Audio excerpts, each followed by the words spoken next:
Et en ce jour, à la une, nous avons les séminaires de la semaine, interviews, formations et plusieurs autres surprises. Mesdames et messieurs, bonsoir.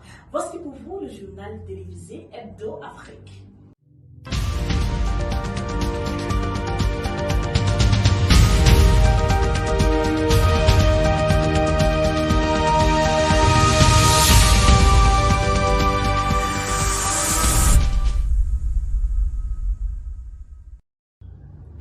Plusieurs séminaires se sont déroulés pendant la semaine. Écoutons ce reportage.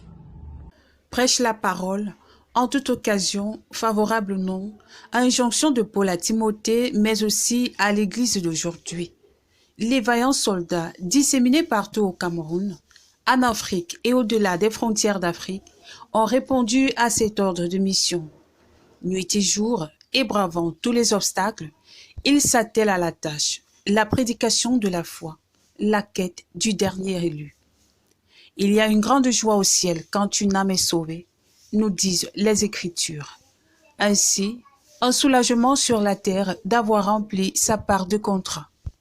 Ces images en sont une preuve irréfutable que la mission poursuit son cours malgré les péripéties du désert. En vérité, je te le dis, si un homme ne naît de nouveau, il ne peut voir le royaume de Dieu. Alléluia. No, no, no, no, no, no. No, oh, oh. No, oh, oh. No, no, no, no, oh, oh. No, oh. No, no, no, no, oh, oh. No, oh, oh. No, no, no, no. Tu ne pourras pas y croire ce qui t'arrivera. Si tu ne nais de nouveau avant le dernier jour, qui que tu sois, quoi qu'on te nomme, même ton CV n'influence pas Dieu. Où ira ton âme, ton âme? Où ira ton âme, ton âme?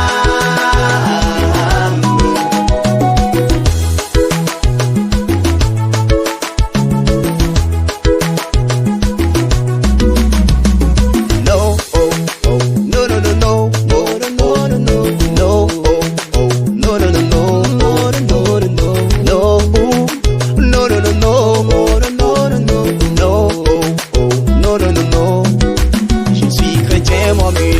Les gens se gardent seuls.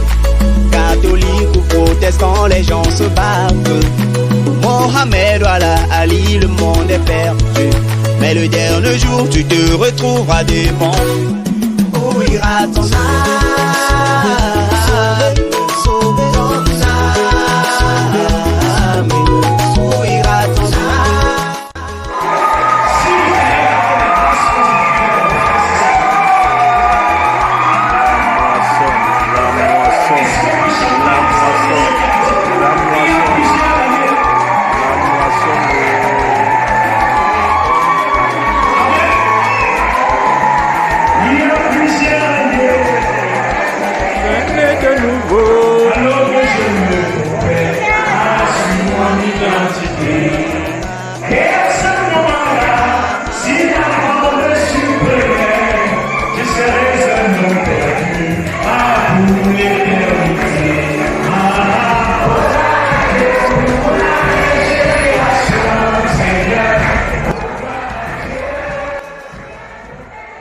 Les communions ne cessent de se multiplier dans nos différentes assemblées et un culte d'ensemble au Congo. Regardons cela en images.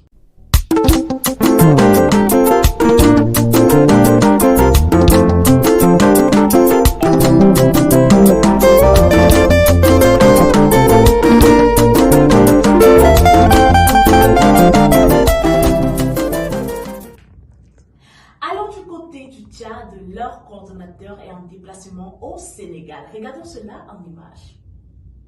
Le pasteur Josias Taradoum, coordonnateur de la mission Parole de vie de Tchad, est en mission au Sénégal pour une période de 2 semaines. Il est question pour lui pendant cette période de revitaliser la communion fraternelle par l'apport de plusieurs enseignements et séminaires et aussi d'impliquer l'Église de ce côté sur le fonctionnement de la CPPA et de l'école de base. Nous l'écoutons. Le pasteur Josias Taradum, coordonnateur de la mission Parole de vie du Tchad. Je suis depuis le 5 août à Dakar pour une session de formation dans le cadre de service. Et pendant mon séjour, j'ai eu à communier avec les frères de Sénégal Life World Mission le dimanche passé. Et par la grâce de Dieu, ce dimanche 14, il y aura un séminaire où j'interviendrai également dans la prédication. Donc c'est l'Esprit de Dieu en l'homme qui fait que l'Esprit de l'homme est vivant. Parce que Romains le chapitre 8, le verset 9 dit, c'est ceux qui ont l'Esprit de Dieu en eux qui appartiennent à Christ. Celui qui n'a pas l'Esprit de Christ, il ne lui appartient pas. Et c'est l'Esprit de Dieu qui crie à nous, Abba, Père. Le mercredi 10 août, le coordinateur de la mission au Sénégal, le pasteur Warren était venu me trouver. Nous avons échangé sur les activités de la mission au Sénégal. Il se trouve que les frères se retrouvent une seule fois dans la semaine, c'est prévu chaque dimanche. Donc je leur ai dit c'est important qu'ils aient d'autres jours de communion pour bénéficier des enseignements. Ça permettra à ce que l'Église puisse être plus efficace dans la prédication de l'Évangile de ce côté du continent africain. Donc je les encourage à multiplier des jours de rencontres. Ils ont eu à commencer avec les enseignements de base les samedis, mais en fin de compte, ils se sont arrêtés parce que à chaque rencontre, à une ou deux personnes, donc en fin de compte, les enseignements de base qui devaient se tenir chaque samedi n'ont pas pu continuer. Donc c'est important qu'ils puissent se retrouver et décider un autre jour supplémentaire en dehors de dimanche pour avoir les enseignements et communier ensemble. Voilà ce que j'ai eu à faire pendant mon séjour. Et je continue à être à leur côté jusqu'au 19 août 2022. Merci. Une formation s'est tenue au Togo et une CPPA a étudié. Écoutons ce reportage. Renforcer la communion fraternelle, prier, trouver les stratégies d'évangélisation et partager la parole sont quelques objectifs de cette rencontre des pasteurs et prédicateurs à Lomé au Togo. Une rencontre hebdomadaire qui vise l'affermissement de l'Église et de sa croissance, ITV. Notons que ces rencontres se sont déroulées la semaine dernière et ont permis à ces hommes de Dieu d'être formés et outillés sur le champ missionnaire. Fin papier. Un peu, le pasteur Israël vient de brosser ça en parlant de l'historique de l'Église. Comment les choses doivent naturellement se passer. Hein? Quand les courriers nous parlaient avant, c'est comme ils sont des prophètes aujourd'hui. L'expérience dans le salut nous rend prophètes. C'est-à-dire que tu peux voir et dire que ce qui est en train de se passer là, ça va se passer comme ça. C'est clair. Donc, on disait beaucoup de choses, mais on l'appelait vieux.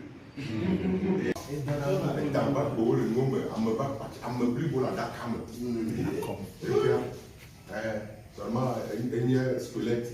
Afia me va partir de fou, quand tu as Congo la fille au mou.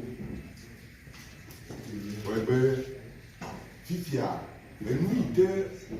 Quand il dit qu'il y avait pas de donc, à nous, on sait comment aller aussi, parce que il porte le maire. Shalom à tous, je vais dans quelques 2 minutes expliquer le fonctionnement de la CNPP ici.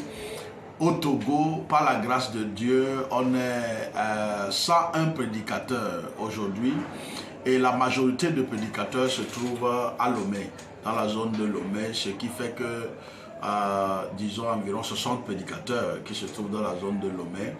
Dans le temps, on faisait des rencontres mensuelles au fait. Des rencontres mensuelles, vous savez que la CNPP c'est un cadre de la communion des pasteurs et prédicateurs, où on essaie de communier entre nous, discuter des sujets de la mission et renforcement de capacités et travailler de plus en plus sur le fonctionnement de l'Église et le mouvement d'ensemble que nous devons faire en tant que pasteurs et prédicateurs.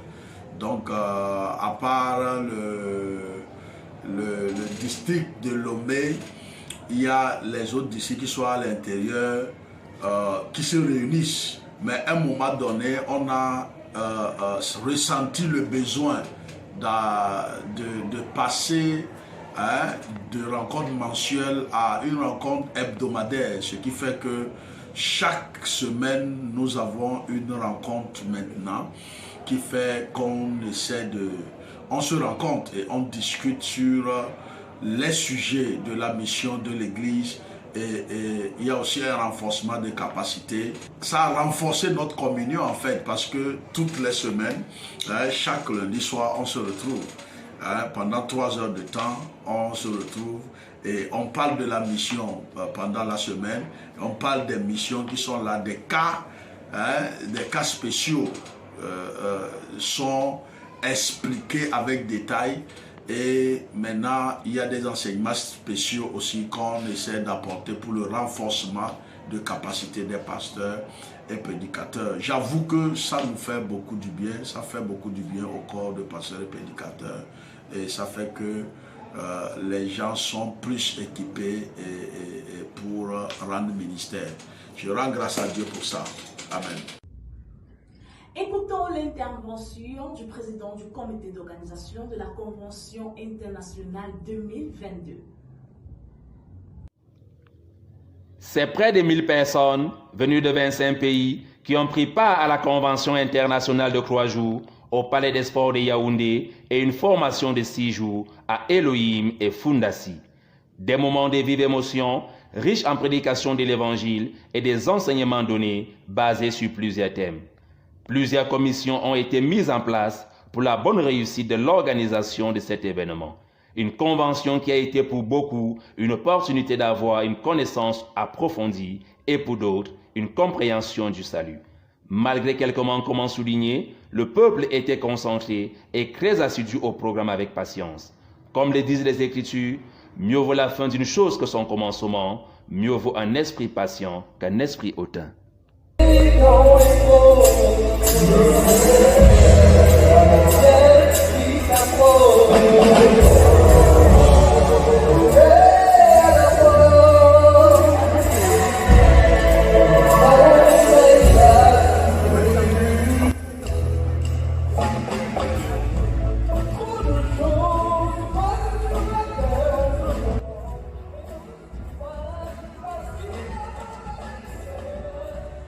Merci de me donner l'opportunité de revenir sur cette convention qui nous a sérieusement mobilisés. Avant la convention, nous étions ici pratiquement tous les dimanches, avec tous les comités ayant en charge l'encadrement de cette convention. Et nous voulons d'entrée de jeu reconnaître que tous ces comités ont été effectivement sur le champ de la bataille. Vous savez, cette convention, de toutes les conventions que nous avons vues, perçues, depuis que le salut nous a emballés, cette convention était la première très complexe. D'abord dans son organisation, dans sa mise en marche et surtout dans l'option de juguler les protestations que nous pouvions avoir en face. Donc il fallait être présent sur plusieurs niveaux. Mais Dieu nous a aidés. Vous savez, l'une des tâches la plus compliquée, c'était de servir 5000 plats à 5000 personnes. C'est pas une fois par jour, c'est plusieurs fois par jour. Et ça, il y a lieu de tirer mon chapeau à nos mamans, nos sœurs qui ont été au labour pour que ce volet-là soit bien assuré. Au niveau de la prédication, je voudrais également là aussi me réjouir de ce que les prédications avaient lieu à la fois à Elohim, et où on rencontre, où c'était la formation classique avec tous les participants qui étaient venus de partout. Il y avait également les enseignements ciblés aux pasteurs, aux prédicateurs à Fondation. Je crois que ça était vraiment c'était dense, mais la réflexion était mûre pour que chaque volet soit bien servi. Nous sommes arrivés au terme de ce journal. Ça a été un réel plaisir de vous retrouver en ce jour. On se dit à lundi prochain.